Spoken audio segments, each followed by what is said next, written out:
Yon, good morning guys. Welcome to my YouTube. Pakita mo na ako bago ang lahat.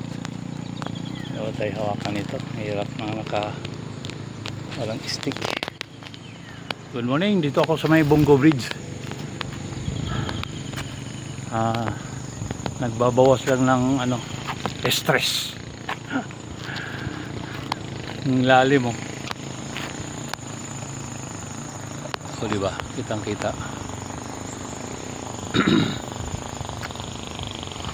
Ang tubig ngayon dito hindi masyadong kalakasan, mahina yung tubig.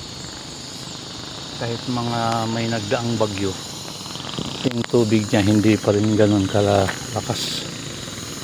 Hindi ko alam kung saan nadadivert ang tubig dito, pero ang ganda ng view. Ayun, so yan. Ito is kabila.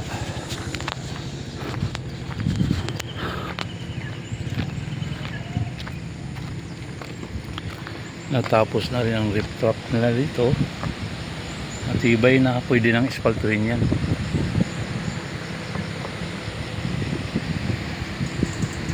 Malakas ang tunog ng tubig dito, mukhang naiipon na. Ayun.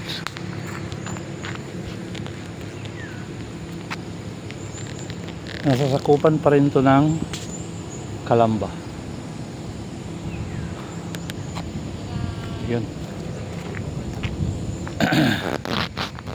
Thanks for watching. Bye bye Bongo Bridge.